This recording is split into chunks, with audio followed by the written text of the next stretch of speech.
This video, I'll explain in more detail how to immigrate a spouse into the United States. We'll talk about a spouse that is abroad and a spouse that is in the United States physically present. So stay tuned, and I'll see you on the other side.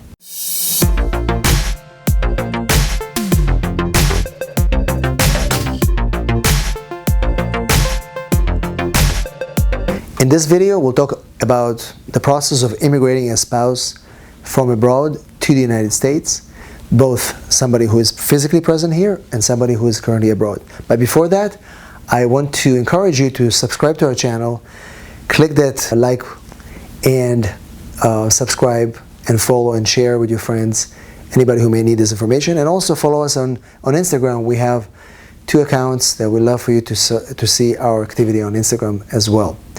So the first step, we assume that there is marriage. Otherwise, there's no spouse. So there is a legal marriage in any country in the world. With that marriage, the U.S. citizen spouse is now holding a marriage certificate. So the first step would be to file what is called Form I-130. And this form is the marriage petition. That form will establish the information about the foreign address, the address of the U.S. citizen spouse. It will have some biographic information there about previous addresses. It will disclose some information about biographic information, dates of marriage and the actual date, if there is any kids involved or not. So it has all the data and has a lot of supporting documents as well that come with the I-130 petition. The purpose of the I-130 is to establish the process that this foreign spouse is now intending to come to the United States no matter where she is in the world. And the form also has an indication there at which embassy the final interview will take place. Now we have another video, and we can link it in the description here below, where we actually go through the process of completing a complete Form I-130 from A to Z. So I encourage you to watch the video as well if you want to learn how to complete that form. But once that petition is filed, and with the correct filing fee, that petition is filed with the USCIS Immigration Office in the United States, depending on where the U.S. citizen spouse resides. So if they reside in a jurisdiction where California Service Center controls it, it'll be filed in California. If they're residing in a jurisdiction where the Texas Service Center controls it, it'll be filed in Texas. It really depends on that. And then once it's filed, it will take several months for this petition to be processed. They may ask for further evidence. For example, we had a case recently where the petition is filed and the birth certificates are not, the names of the parents are not on the birth certificate. It somehow wasn't issued in the county of the person from India. And so they sent a request for evidence, and we had to resubmit and get some more documents from their country to be able to establish that paperwork. So, but assuming there's no request for evidence, typical I-130s take about, I would say 6-7 months right now. It may vary, but that's how long it takes right now. And so once the I-130 is approved, there will be an approval notice sent to the American U.S. citizen petitioner and a copy to their attorney if there's an attorney. And what that means is that at that point, the case is ready to move to the second step. It's the State Department. There's an agency called National Visa Center, and at that point, they verify financial information of the petitioner. So we have to complete forms I-864, which is a financial affidavit of support. There's also form DS-260 that has a lot of biographic information about the foreign national, their residency before, employment history, a very detailed questionnaire, the form that can be completed online as well, and all the additional supporting documents for the affidavit of support, including tax returns and proof of income of the U.S. citizen spouse. And recently you heard about all these public charge changes and the injunction that was filed with the courts. So the public charge currently is on hold. But as far as the State Department, that's not applicable to them at the moment. So we are still trying to figure out whether and how the State Department consular officers are going to look at applicants who are coming to the United States, trying to look at them and see, do they meet those requirements that that particular law specify? Are they likely to become a public charge? Are they able to come to the United States and afford living here? And all these other things, like health insurance that were mentioned before, those may be applicable at interviews at embassies and consulates worldwide. And of course, we're going to keep monitoring it. But that's where it's going to happen. That's when we have to provide those financial documents, the additional forms, and all these things that we need to be able to show that this particular person is able to move through the process. And again, a lot of that communication is happening online. There's an account created, you can upload forms, you can send it to the National Visa Center, also known as NVC. And once they're happy with that information, they'll usually will send an email stating that they got all the information and just wait.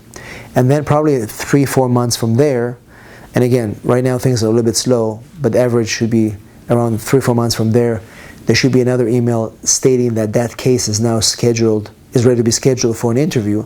And what the NVC will do, they'll send all that paperwork to the U.S. Embassy designated to issue the immigrant petition for the spouse. And at that point, once the interview is scheduled, you have to bring additional documents like some pictures and any other documents that may be needed for the interview to prove the bona fides of the relationship.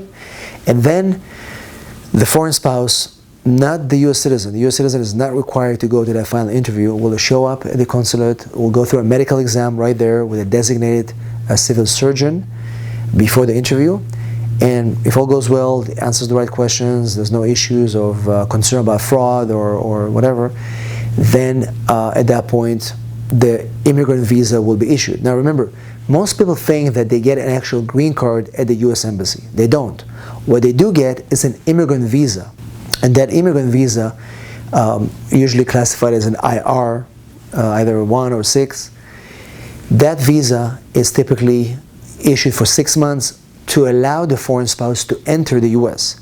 Now, once the foreign spouse enters the U.S., they give them a big package. That package has all the documents. Once they enter the U.S., the CBP officer will open that package, process them in the computer, and then once they enter the U.S., a green card will be mailed to the post office, to the address listed on the forms. So remember, this whole process started with this I-130 that was filed almost a year ago, going through the National Visa Center, and then finally to the U.S. Embassy in the home country, and then an immigrant visa is issued, not a green card, it's an immigrant visa on the passport, allowing them to enter the U.S. for 6 months, within 6 months, to be able to, and then once they enter at the port of entry, they get processed, and then they actually get the green card in the mail. Now once the green card is issued, a person can go to the Social Security office, get their number. That number will allow them to start filing taxes, getting employment, and all the good things you can do. That's in a nutshell the process once the spouse is overseas. And why would you do it from overseas? There are many reasons. Sometimes people cannot come here, they have no visas to be able to move here. Sometimes it's just more convenient because you have to finish your affairs abroad and do it. And just sometimes it's the only way to do it. And now we're going to talk about the other way. So imagine you met your spouse in the US. Imagine you're a US citizen and you met your spouse in a party, and that spouse is a student on an F1 visa, or the spouse is here working on an H-1B visa. So all legal statuses while in the US. And then you meet that person, you fall in love, and you want to marry them. As long as they're already in the US for more than 3 months on their status, you can marry them at any time and then file what is called an adjustment of status. What does it mean? Adjustment of status means that you are actually getting married in the United States, and you will be filing the paperwork before the USCIS office in the United States, which means that you will file I-130 and the 45, which is the adjustment of status form, including the 765 and the I-131, which is the work permit and the travel permit, all in one package, all these forms, including the I-64, which is the affidavit of support. So essentially you will compile all these forms with all the information, including birth certificates and marriage certificates and divorce decrees, put them all in one package and mail them out to the USCIS locally designated on the form, depending again where you live. And that's sent out. Now, once it's sent out, maybe within 30 or 60 days, you will be called, the foreign national will be called for a biometrics appointment. Now what that means, that appointment entails a physical showing. You have to physically show up at a USCIS office, get your fingerprints and picture taken. And what they do is some sort of a background check before the interview, just to make sure that you have no criminal background or anything like that. But that biometric appointment is really important to keep, because if you miss it, the whole process may be delayed or sometimes even canceled. So we filed the case, we had our biometric appointment about 30 to 60 days after filing, and then right now it takes about 6 months, maybe 6 months, sometimes even 7 months, to actually get that work permit. Before, it took about 3 months. Now it's taken about 6 to 7 months to get that work permit. And then, around that same time, a final interview will be scheduled. Now, that interview is when both the husband and wife will show up, if they have an attorney, with their attorney, to the immigration office to explain and document that it's a real marriage with all the paperwork, bills, pictures, and all that kind of stuff. And we have a bunch of videos on that too. And after the interview, if all goes well, and there's no background check, and everything looks good, then within a couple of weeks, a green card will be mailed to the applicant to their home address. Now, that is in a nutshell the process of doing it from inside the U.S. Now, what if you just arrived to the United States as a tourist and you want to marry your U.S. citizen spouse? Those can be a little bit tricky, because if you marry too soon, let's say before the initial 3 months, they may assume that you've done this for immigration purposes. So you got to be careful and really consult an attorney if you're here on a tourist visa, and how and what strategy you want to use before you adjust your status. So hopefully this video was beneficial, explaining how to immigrate a spouse from overseas and how to adjust your status if you marry inside the United States. If you have any questions, make sure you post them in the comments below. Share this video with somebody who just got married or thinking about getting married or may need this information. And don't forget to press that big like and subscribe to our channel. And thank you for watching, and we'll see you in our next video.